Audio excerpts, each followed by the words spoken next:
ফিরে এলাম বিরতির পর। সংযুক্ত কিষাণ মোর্চা এবং ট্রেড ইউনিয়নের পক্ষ থেকে 26শে জানুয়ারি পালন এবং বিভিন্ন স্লোগানকে সামনে রেখে আজকের দিনটি পালন করলো শ্রমিক সংগঠন। শ্রমিকদের বিভিন্ন দাবিকে সামনে রেখে প্যারাডাইস চৌমুহনীতে আজ বিকেল নাগাদ কৃষক শ্রমিকদের বিভিন্ন দাবিতে দেশব্যাপী কর্মসূচির অঙ্গ হিসেবে প্রতিবাদ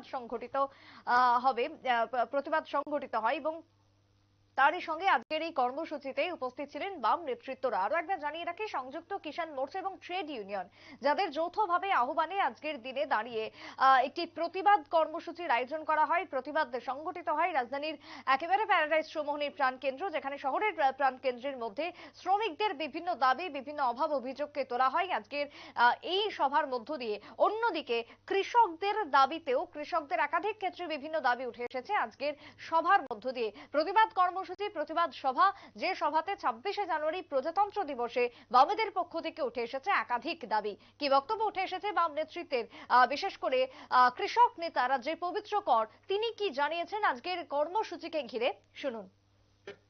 সংযুক্ত কিষাণ মোর্চা এবং তার সঙ্গে এখন আমাদের কেন্দ্রীয় ট্রেড ইউনিয়ন যুক্ত হয়েছে।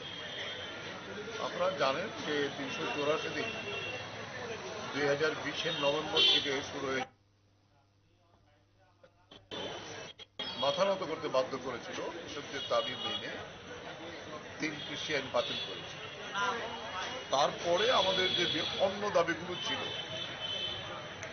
এই দাবিগুলোর মধ্যে প্রধানত হইল কৃষকের ফসলের ন্যায্য মূল্য দেওয়া, উৎপাদন খরচের আরো 50% দাম নিশ্চিত হবে, ন্যূনতম মূল্য। তারপরে এই সমস্ত যে শহীদ হয়েছিল 750 জনের মতো, তাদের প্রত্যেকের পরিবারকে একটা পুনর্বাসন দেওয়া, আর্থিক সাহায্য দেওয়া, এবং প্রায় 40,000 মতো কেস হয়েছিল আমাদের বিভিন্ন কৃষক নেতার বিরুদ্ধে, সেটা বাতিল করা।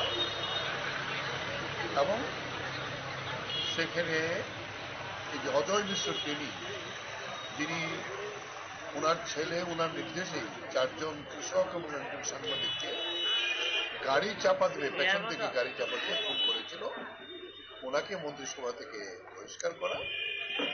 বিদ্যুৎ বিল যেটা সবচেয়ে ক্ষতি হবে বেসরকারীকরণ করেছে, তা বাতিল করা। এই দাবিগুলো লিখিত দিয়েছিল, কথা বলে এগুলো মীমাংসা করে, কিন্তু 2 বছর হয়ে যাওয়ার পরেও তার কোনো মীমাংসা করেনি। এর ভিত্তিতেই আমরা সংযুক্ত কিষাণ মোর্চা কেন্দ্রীয় ট্রেড ইউনিয়নগুলোর সঙ্গে আগস্টে একটা কনভেনশন করেছিলাম তালপত্র স্টেডিয়ামে, গোটা দেশ থেকে প্রতিনিধি। ওইখানে সিদ্ধান্ত ছিল এই দাবিগুলোর সঙ্গে শ্রমিকদের ন্যূনতম মজুরি 26,000 টাকা করতে হবে, কাজের ঘন্টা 8 ঘন্টা কমানো চলবে না, পুরনো পেনশন প্রথা চালু করতে হবে।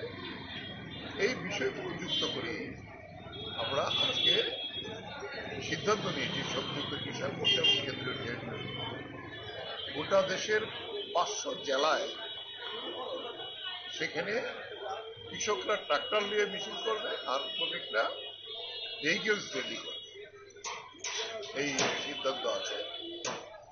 এই সিদ্ধান্তের ভিত্তিতে আমরা আমাদের রাজ্যের ট্রাক্টর সেরকম চালু নেই কৃষিতে, যে কারণে আমরা সিদ্ধান্ত নিয়েছিলাম আমরা আমাদের আগরতলায় পশ্চিম জেলা ভিত্তিক এটা করব, আর বিভিন্ন সাব ডিভিশনগুলিতে আমাদের হবে। কিন্তু আমরা সেই অনুযায়ী প্রায় আরো 10 দিন আগে অনুমতি চাই। পুলিশ আইন শৃঙ্খলার পরিস্থিতি দেখিয়ে সেই অনুমতি বাতিল করে দিয়েছে। পুলিশের উচ্চ আধিকারিক যারা, তার সঙ্গে কথা বলে আমরা প্রধানমন্ত্রী দিবসের প্রোগ্রাম। আপনারা শুনলেন কৃষক নেতা পবিত্র করের বক্তব্য। সংযুক্ত কিষাণ মোর্চা এবং ট্রেড ইউনিয়নের আহ্বানে আজকের কর্মসূচি পালন, যেখানে শ্রমিকদের মজুরি বৃদ্ধি এবং কাজের যে সময় সেটা নির্দিষ্ট টাইম করতে হবে, সময় করতে হবে, তার সঙ্গে কৃষকদের একাধিক দাবি রয়েছে, যে দাবিকে সামনে রেখে আজকের প্রজাতন্ত্র দিবসের দিন প্রতিবাদ কর্মসূচি পালন বামেদের। ছোট্ট একটা বিরতির পর ফিরে আসছি, সঙ্গে থাকুন।